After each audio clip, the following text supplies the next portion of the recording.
Olá, seja muito bem-vindo. É uma alegria estar com você novamente, dessa vez para conhecermos a história de Caroline de Brunswick, ou Caroline Amélia Elizabeth, nascida no dia 17 de maio de 1768. Ela foi a rainha do Reino Unido e Hanover, como esposa do rei George IV, de 29 de janeiro de 1820 até a sua morte em 1821. Ela foi princesa de Gales de 1795 até 1820. Lá vem biografia boa, história muito interessante. Mas antes de começarmos, eu peço que você faça sua inscrição e ative o sininho. Maratone, compartilhe, comente. Afinal de contas, aqui a conclusão do vídeo é por sua conta. Se puder e quiser, por favor, indique o canal. Desde já eu fico muito agradecida. Caroline nasceu em Brunswick, na Alemanha, filha do Duque Carlos Guilherme Fernando e da princesa Augusta Charlotte de Gales, a irmã mais velha de George III do Reino Unido. John Stanley, depois Lord Stanley de Adderley, viu-a em 1781 e reparou que era uma menina atraente, com cabelos loiros em forma de caracóis. Caroline compreendia inglês e francês, mas o seu pai admitiu que sua educação não tinha sido das melhores. O seu pai era governante de Brunswick, um estado da atual Alemanha. Em 1794, ela ficou noiva do filho mais velho e herdeiro aparente de George III, o príncipe George de Gales. Apesar de os dois nunca se terem conhecido e George já ser casado ilegalmente com Maria Fitzherbert, que ele manteve como amante depois. Caroline parecia extremamente apropriada.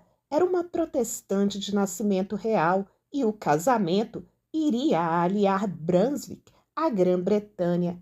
George apenas aceitou casar-se com ela porque tinha muitas dívidas e se contraísse um matrimônio com uma princesa aceitável, o parlamento aumentaria o seu rendimento.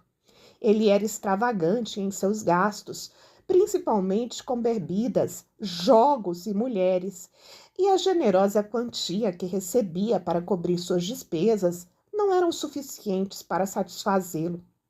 Malmesbury escreveu com reservas quanto ao fato de Caroline ser uma noiva adequada para o príncipe.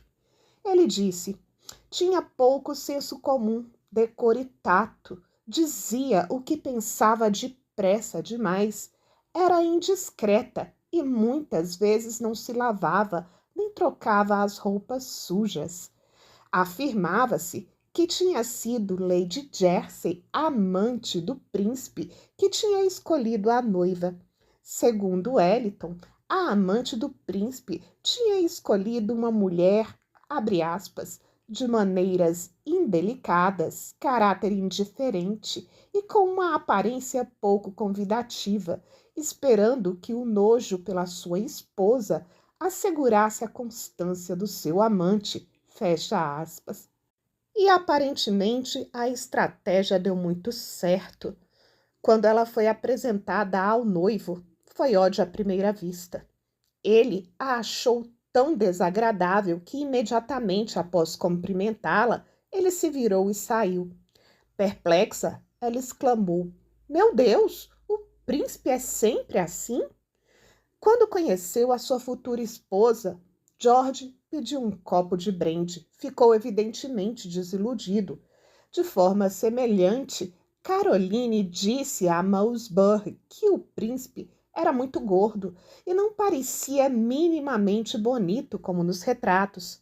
Durante o jantar nesta noite, o príncipe ficou chocado com o fato de Caroline ser muito tagarela.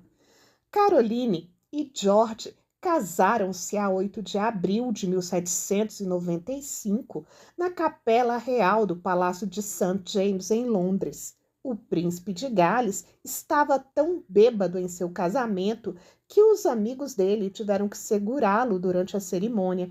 O príncipe achava Caroline pouco atraente, pouco higiênica e contou que suspeitava que ela já não era virgem quando os dois se casaram. Antes de Caroline aparecer em cena, ele já tinha se livrado da antiga esposa, considerada ilegal. Havia sido temporariamente afastada dos afetos do príncipe por uma nova amante, a condessa de Jersey, 10 anos mais velha e mãe de 10 filhos. Numa carta dirigida a um amigo, o príncipe afirmava que o casal, no caso ele e Caroline, só tinham tido relações sexuais 3 vezes. 2 vezes na noite de núpcias e uma vez na noite seguinte. George escreveu, abre aspas, não foi preciso pouco esforço para vencer a minha aversão e ultrapassar o nojo da sua pessoa, fecha aspas. Caroline afirmou que George estava tão bêbado que passou grande parte da noite de núpcias debaixo da lareira, onde caiu e onde ela o deixou ficar. 9 meses depois do casamento, Caroline deu à luz a princesa Charlotte Augusta, a única filha legítima de George, a 7 de janeiro de 1796. Charlotte ficou no segundo lugar da linha de sucessão ao trono britânico depois do pai, mas George redigiu um novo testamento, onde deixava toda a sua propriedade a Maria Fitzherbert, a quem ele chamava de minha esposa, no que parecia uma clara provocação.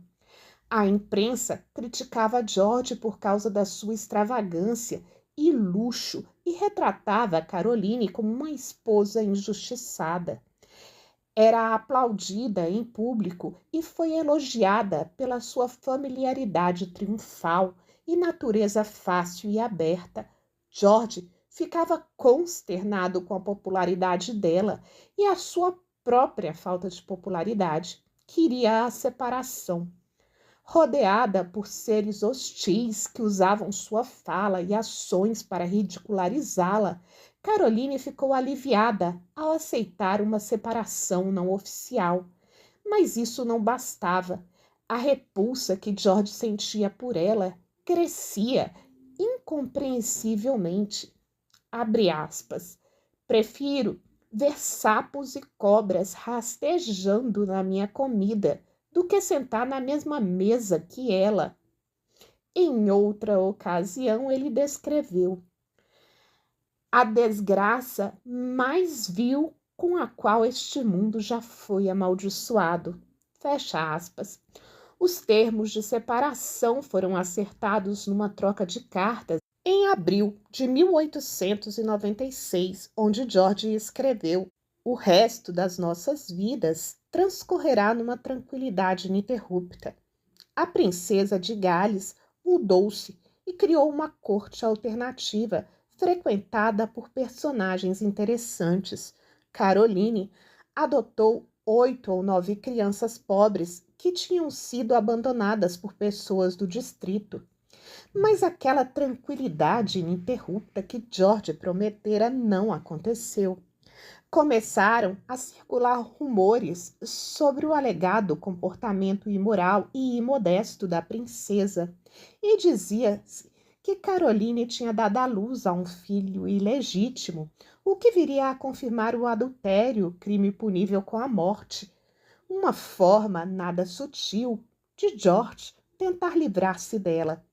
Em 1806, foi instituída a chamada investigação delicada, na qual eram convocadas testemunhas para dar detalhes fundados ou infundados de sua vida privada. Willie Austin era um bebê que Caroline havia acolhido para ajudar uma família pobre, algo que a princesa costumava fazer sempre, mas para os investigadores o menino era o filho ilegítimo da princesa. Mais tarde, nesse mesmo ano, Caroline recebeu mais más notícias quando soube que o seu ducado natal, Brunswick, foi conquistado pelos franceses e o seu pai tinha morrido. O rei restringiu ainda mais o contato de Caroline com a filha Charlotte. Caroline deu início a uma campanha de propaganda contra George. George contra-atacou, revelando o suposto filho ilegítimo de sua esposa. Até mesmo Jane Austen, a famosa romancista britânica, se meteu no assunto e escreveu sobre Caroline. Pobre mulher, vou apoiá-la o mais que puder, por ser uma mulher e porque odeio o marido dela. A relação de George com a sua filha também se estava deteriorando, uma vez que Charlotte procurava obter mais liberdade das restrições do pai. Ele a proibiu de sair de casa e lhe comunicou que os seus criados seriam substituídos e que apenas poderia receber visitas da avó uma vez por semana. Horrorizada, Charlotte fugiu para a casa da mãe. Depois de uma noite cheia de ansiedades, foi convencida por Brougham a regressar à casa do pai. Caroline decidiu deixar a Grã-Bretanha e decidiu vagar pela Europa. Fixou-se na Itália, em uma vila no lago, atendida por seu mordomo, um belo italiano chamado Bartolomeu Pergami, que suspeitavam ser amante dela. Pouco depois, Pergami tornou-se o criado mais importante da rainha. Não se sabe se por competência ou por ser seu amante. Em início de 1816, Carolina e Pergami partiram no cruzeiro pelo Mediterrâneo. Pergami recebeu a Ordem de Malta e o título de barão. Em agosto de 1817, as dívidas de Carolina estavam aumentando muito. A mãe, o irmão e a filha de Pergami mudaram-se para a casa de Caroline.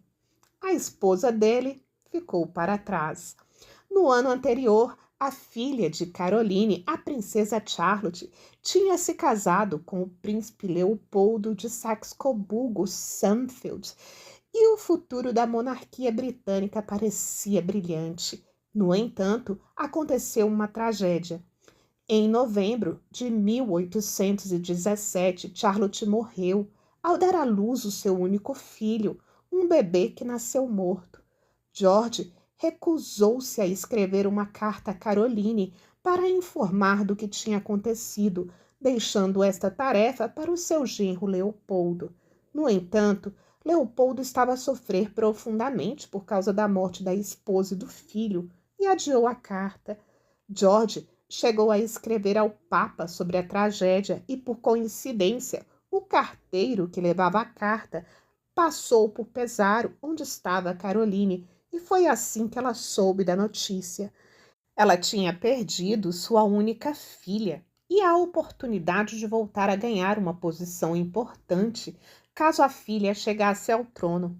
George estava determinado a pressionar novamente a esposa para obter o divórcio e organizou uma comissão para juntar provas sobre o adultério de Caroline. Em Londres, Brougham continuava a ser o agente de Caroline e enviou seu irmão para verificar os fatos.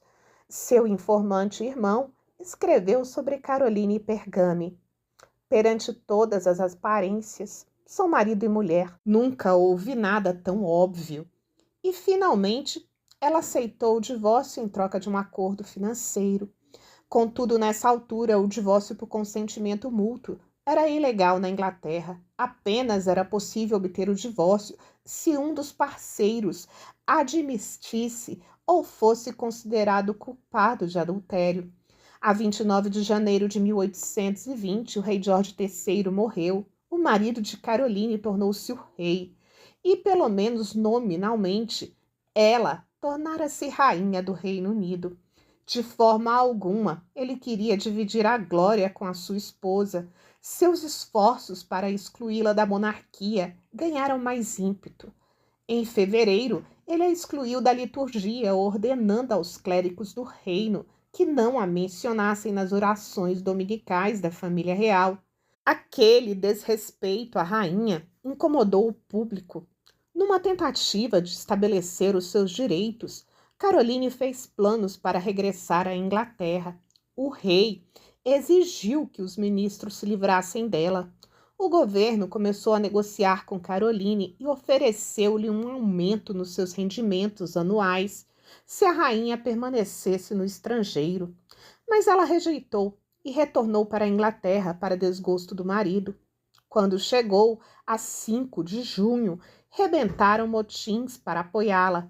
Caroline era uma figura admirada pelo crescente movimento radical que exigia reformas políticas e se opunha a George, que tinha pouca popularidade. O motim foi controlado, mas o governo temia a instabilidade. O governo apresentou um projeto de lei intitulado Projeto de Lei das Dores e Penalidades de 1820, para retirar o título de rainha consorte a Caroline e dissolver o seu casamento. Um tribunal foi novamente estabelecido para acusar Caroline de adultério. Junto dos amigos, Caroline brincou dizendo que tinha realmente cometido adultério uma vez com o marido de Maria Fitzherbert, o rei. Despertou um profundo sentimento popular, escreveu o ensaísta William Hazlitt.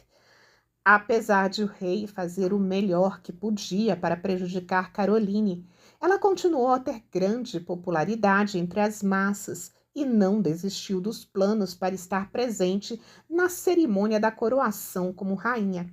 George deu ordens para que Caroline fosse afastada da coroação nas portas da abadia de Westminster. O rei impediu Caroline de comparecer à própria coroação em julho de 1821. Mesmo assim, ela foi. O dia da coroação do rei George IV era, por direito, o dia da coroação dela como rainha consorte. Soldados em todos os lugares apresentaram armas com a maior prontidão e respeito, relatou um jornal. E 1000 vozes mantiveram um grito constante de a rainha para sempre. O espetáculo foi doloroso e escandaloso, mas não inesperado. Abre aspas, fomos eletrizados por um golpe estrondoso na porta da sala de estar e uma voz do lado de fora gritou, é a rainha, abra, fecha aspas. Elizabeth Robson, uma convidada de Westminster Hall, lembrou mais tarde. Ela estava furiosa e gritando, deixe-me entrar, sou sua rainha, sou a rainha do Reino Unido. Cumpra o seu dever, feche a porta, foi a ordem do rei, e imediatamente os pajes a fecharam. Depois de repetidas recusas, ela finalmente desistiu. Essa seria a última humilhação pública que ela sofreria nas mãos do marido. Nessa noite, Caroline adoeceu e tomou uma grande dose de leite magnésio. Nas 3 semanas que se seguiram, Caroline começou a sofrer cada vez mais dores à medida que o seu estado de saúde piorava. Percebeu-se que estava a morrer e resolveu os seus assuntos. Os seus papéis, cartas, memórias e cadernos foram queimados. Escreveu um novo testamento e fez planos para o funeral. Queria ser enterrada em Brunswick, numa sepultura com a inscrição: aqui jaz Caroline, rainha injuriada da Inglaterra. Morreu às 10h25 da noite do dia 7 de agosto de 1821, aos 53 anos de idade. Na altura, correram rumores de que a rainha poderia ter sido vítima de alguma substância dada a ela com o intuito de matá-la. Para evitar que a morta fosse tão problemática quanto viva, foi feita uma tentativa de remover o corpo dela o mais discretamente possível, mas aqueles que a amavam não permitiram. Eles bloquearam com barricadas a rota planejada e alinharam as ruas para garantir que o cortejo fúnebre passasse pelo centro de Londres.